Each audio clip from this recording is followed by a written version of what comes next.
오바댜서 1장 17절에서 21절까지.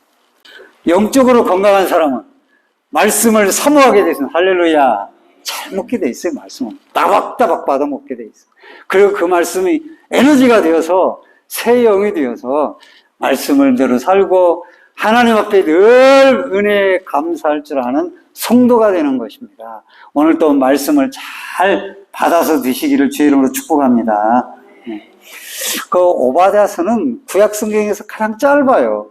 1장으로 되어 있어요. 21절로 되어 있고, 그리고 이 오바댜는 종이라는 이름을 가지고 있는데 그 배경이 없어요. 아버지가 누군지 직업이 뭔지 알 수가 없어요. 남왕국 유대에서 살긴 살았는데 아무 배경이 없는 거 보면은 대부분 누구의 아들 하면 왕이나 왕은 아니더라 왕족이나 귀족이나 또 뭐 제사장 가문이나 다 그의 아버지가 누구의 아들 이렇게 나오는데 없어. 그 특별히 직업도 아모스는 뽕나무의 목자였던 아모스. 그 아모스는 직업이 뽕나무 기르는 농군이었구나 이렇게 이해할 수 있는데 그것도 없어. 그러니까 무명인이 바로 오바댜예요. 그 오바댜가 두 가지의 주제를 가지고 하나님의 말씀을 선포합니다. 하나는 에돔에 대해서 멸망을 예언하고 이스라엘의 반대로 회복을 예언하고 있는 걸 보게 됩니다. 그러면 에돔에 대해서 왜 신랄하게 구약 성경에서요 가장 신랄한 표현이 오바댜에서 나와요. 에돔에 대해서 아주 신랄하게 아주 지적을 하고 심판과 멸망을 예언을 하고 있습니다. 그럼 왜 그렇게 오바댜는 에돔에 대해서 무슨 악한 심정이 있어서 그러는가? 두 가지 이유 때문이에요. 하나는 과거에 쌓인 것 때문에 그렇죠. 이스라엘 백성들이 출애굽을 하는데 시내 산 쪽으로 가려고 하잖아요. 홍해를 건너서. 거기가 바로 에돔인들이 다스리고 있는 지역, 점령하고 있는 지역. 그쪽으로 지나가면 기름길이에요. 그래서 우리가 주변에 하나도 안 건드리고 통행세도 내겠다.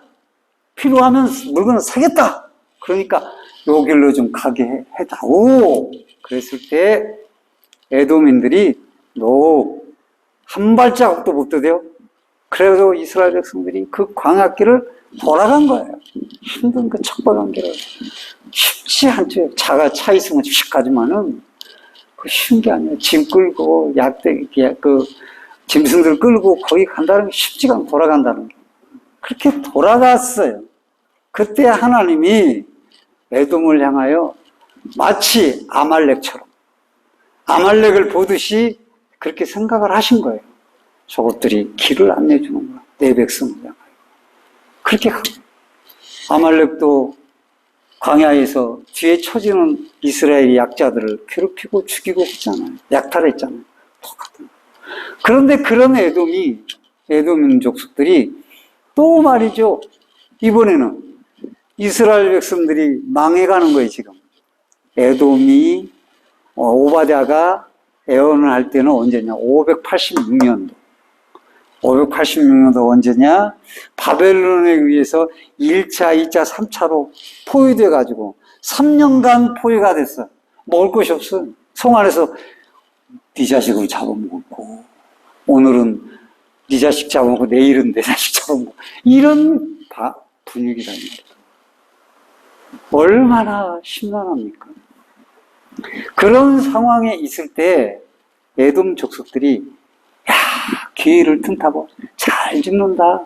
아이고 이스라엘 망했네. 잘 망했다. 아이고 그러면서 박수를 치면서 기뻐하고 그리고 틈을 봐가지고 바벨론 사람들의 없는 틈을 타가지고 약탈을 해가고 강탈을 해가고 빼앗아간다. 그것도 먹을 것도 없는데 먹을 거라도 주고 줘야 되는데 돕지는 못할 망정 그렇게 빼앗고 강탈해 갔다라고 하는 것이죠. 형제나 마찬가지죠. 그런데 형제 족속인데 에서는 말씀을 떠나서 세일산에 거하면서 자녀들을 낳았죠. 이방인들과 결혼해서. 그렇게 모인 족속들을 에돔이다라고 했어요. 뜻은 뭐냐면 에서나 에돔이나 붓다 그런 뜻이에요. 에서의 별명이 털이 붉고 붓다 이두메라고 인이라고 현대에는 그 에돔 족속들이 있는데 형제라 이 말이에요. 형제. 그런데 형제가 도와줘야지 어려울 때. 안 도와줘. 고통당할 때 비웃지나 말해야지. 웃지는 말해야지. 도와주지는 못할 망정. 박수 치지는 말해야지. 응? 남몰래 바벨론 몰래 이렇게 몰래 도울 수도 있잖아. 그런데 돕기는커녕 와서 강탈해 갔다 이거예요. 마치 무슨 난리가 나면 와서 물건 들고 가듯이 그렇게 다 집마다 침투해서 다 가져갔다 이거예요. 근데 그들은 세일산에 거하면서 세일산은 바벨론이 쳐다보고 저기는 야 귀찮다 야 저건 가지 말자. 저기 에돔인들이 거하는데 저 바위에 올라 힘들어. 저건 놔둬. 예루살렘 저것들만 참. 물론 이스라엘 백성들이 바벨론에서 멸망한 것은 이스라엘 백성들의 죄악 때문에 그렇습니다. 하나님을 다 떠난 거예요. 처음부터 하나님 급작스럽게 떠났겠어요. 하나 둘 놓다 보니까 다 믿음을 떠나서 산 거죠. 그러니까 하나님이 애굽에 바벨론에 내어준 것이죠. 그 심판에 의해서 멸망을 당했지만은 그걸 박수치고 조롱하고 기뻐하고 약탈해간 이 에돔 족속들을 향하여서 하나님이 아말렉 족속처럼 멸망시키라고 예언하도록 했던 것을 보게 되는 것입니다. 그래서 우리들이 여기서 생각해 보면 물론 에돔의 멸망은 이유가 있어요. 그 이유 중에 하나는 중요한 이유죠. 교만이죠. 그리고 오늘 10절에 보니까 내가 내 형제 야곱에게 행한 포악을 인하여 라고 했고 오늘 오바댜서 11절에서 14절까지 보면은 내용이 잘 나타났어요. 뭐라고 나타나 있습니까? 이방인이 그의 재물을 빼앗아가며 외국인이 그의 성문에 들어가서 예루살렘 얻게 하여 제비 뽑는 날에 그들도 같이 했다 이거예요. 내가 형제의 날 곧 그 재앙의 날에 방관할 것이 아니며 도와줘야 된단 말이죠. 의사 자손이 패망하는 날에 기뻐할 것이 아닌데 기뻐했다는 거예요. 그 고난의 날에 내가 입을 크게 벌릴 것이 아니며 입이 크게 벌려 하하 웃었다 이거예요. 그 다음에 백성이 환난다는데 내가 그 성문에 들어가지 말아야 되는데 성문에 들어가서 뺏어야 또 강탈해 갔다 이거예요. 그렇게 재물에 손대지 말아야 되는데 손댔다 이거예요. 그렇게 함으로 인해서 에돔이 멸망을 하게 된다라고 하는 것이죠.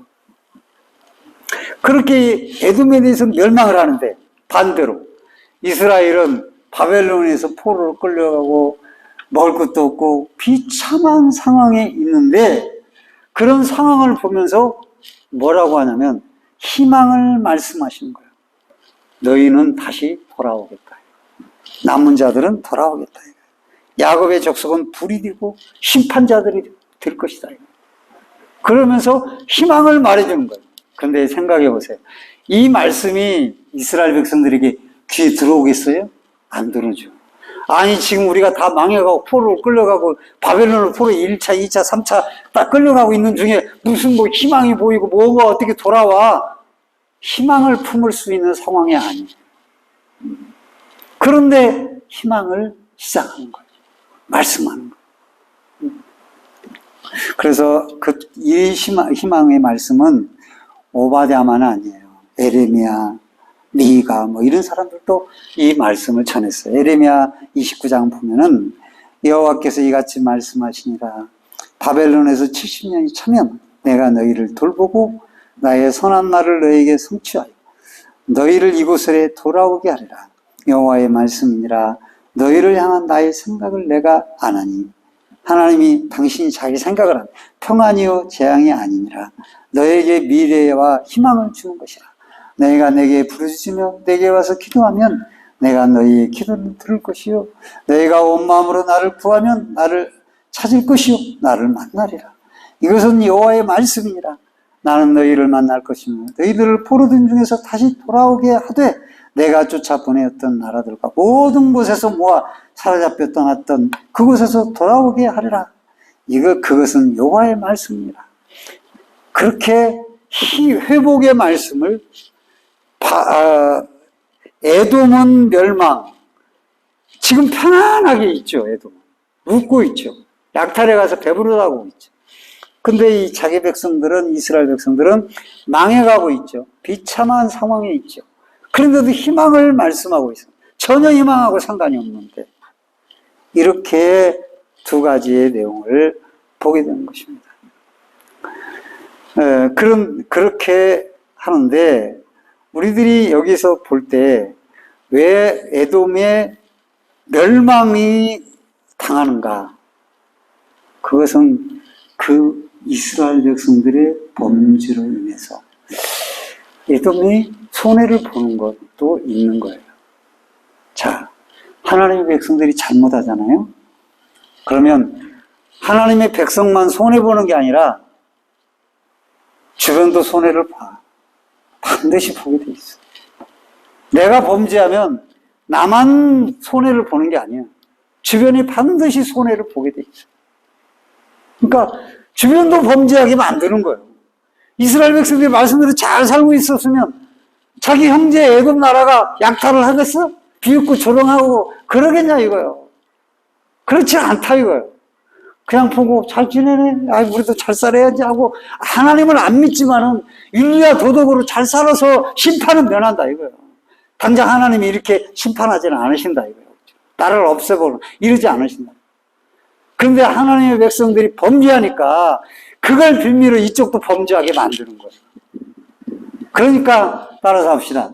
자기 백성 중요하다. 자기 백성들이 죄악을 떠나는 게 중요한 거예요. 왜? 다른 사람들까지 범죄하게 만드는 거지.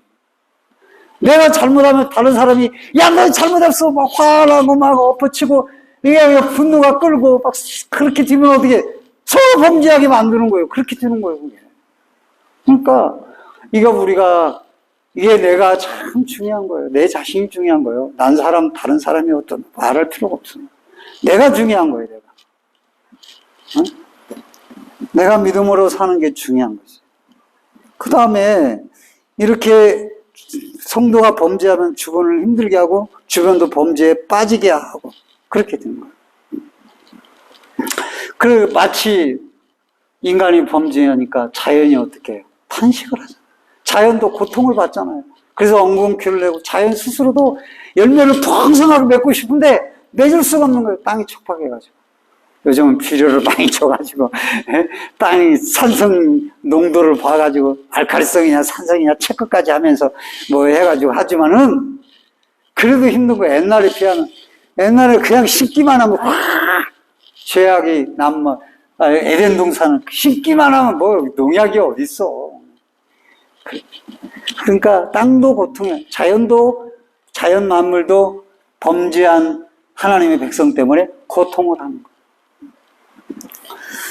그리고 우리가 또 여기서 깨달을 수 있는 건 에돔을 통해서 이웃을 힘들고 이웃이 고통을 당할 때 아이고 내 일 아니요 하고 유면하고 그렇게 하는 건 좋지 않다. 내가 아무것도 없을 때는 주여 저렇게 힘듭니다. 제가 그 형제를 위해서 기도합니다. 하고 안타까운 마음을 기도라도 해줘야 되는 거예요. 그렇지 않고 뭐 말만 하고 기도도 한 번 안 하고 그런 것들은 바로 에돔과 같은 것과 다름없어요. 그래서 여러분들이 여기서 형제는 이스라엘 백성들을 말하는 거겠지만 백성들과 같이 태어난 어떤 혈육을 나누는 것도 있고 영적으로 보면 같은 교우도 될 수 있고 가까운 이웃도 될 수 있고 또 혈육적으로 자기 형제가 될 수도 있고 그런 거. 가족들 중에서도 고통당하고 있는데 나는 배부르니까 괜찮아 이러면 안 되는 거예요. 기도라도 해서 내가 없을 때 뭐 도와주기 그런 기도라도 해줘야 돼.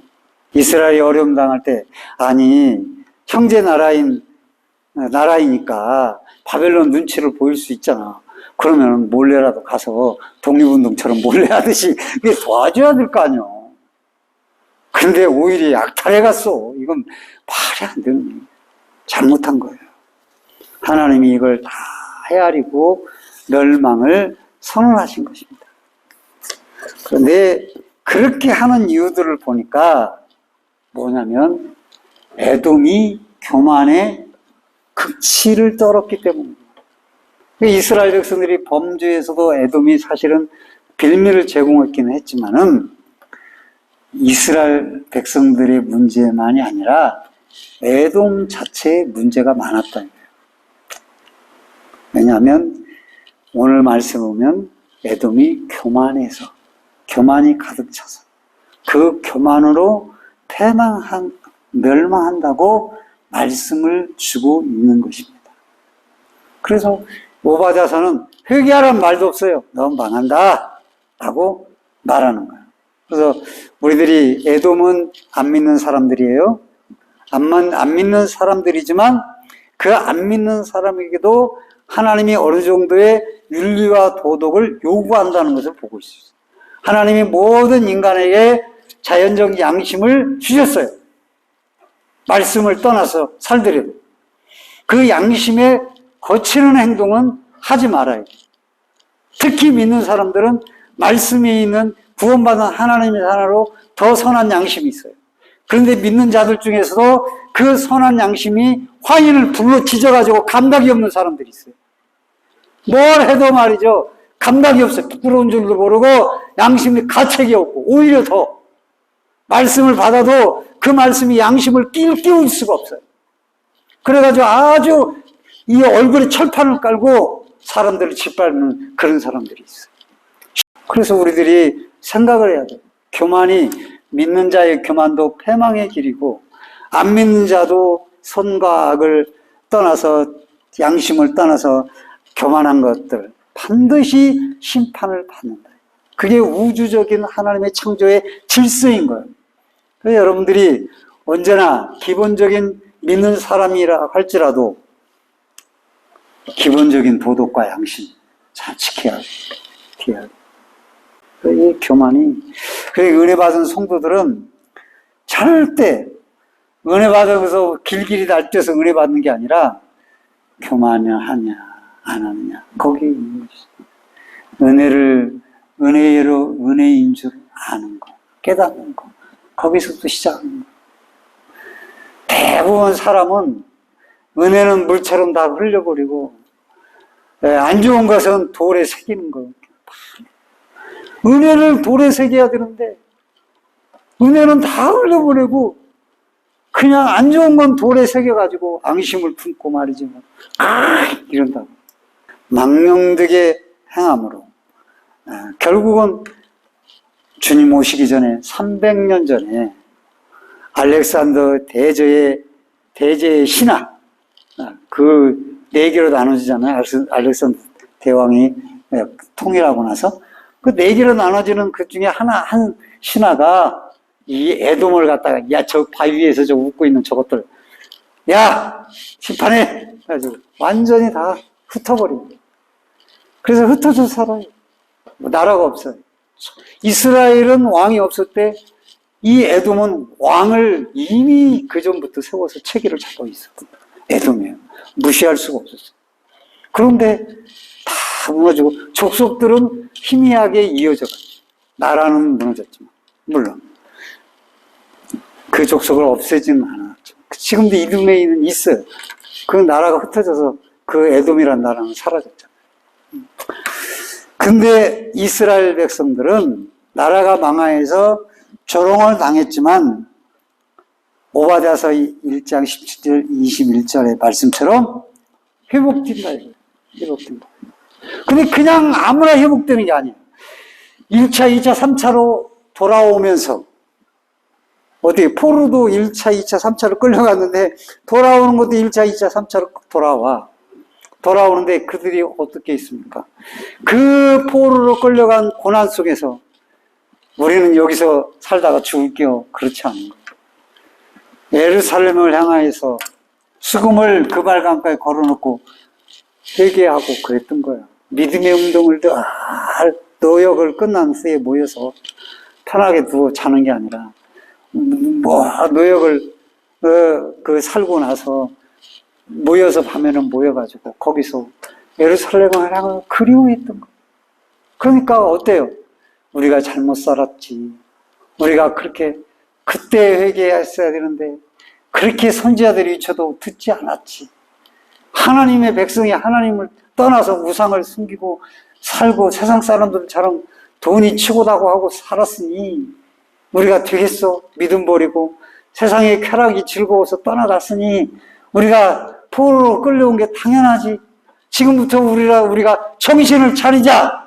그래가지고 노역에 끌려가서 저녁에는 모여서 자기들을 성결케 했던 거예요, 하나님 앞에. 그 사람들이, 그렇게 사는 사람들이, 자, 우리가 예루살렘으로 갑시다! 하나님의 기적으로 이렇게 우리를 고레스 칙령을 통해서 그것도 아무 이유가 없는데 돌아가라고 한다. 이거 하나님의 은혜다. 하니까 돌아오게 된 것이지. 그것도 없이 막 땅에 멍땅 세상 것 탐하던 사람이 돌아가자. 여기가 우리 집인데 어디를 가? 이제 나는 여기 사람이요. 그럼 안 돌아오는 것이죠. 그걸 우리가 알아야 되는 거죠. 그래서 뭡니까? 지금 이스라엘은 절망입니다. 그 에돔은 희망, 자기들은 완전 희망입니다. 희망할 때 고만하지 말아야 되는 것이죠. 그런데 이스라엘에도 절망입니다. 절망을 할 때 어떻습니까? 연단을 받아야죠. 그때 힘쓸 수 있는 게 뭡니까? 내가 양심이 바른가? 말씀에 합당한가? 내 자신이 정결한가? 돌아봐야만 되는 것이죠. 그렇게 할 때에 절망 가운데 있을지라도 은혜 입은 성도들이 되어서 남은 자가 되어서 구원하는 자가 되고 오히려 불처럼 지푸라기들을 사르는 심판자가 되는 거죠.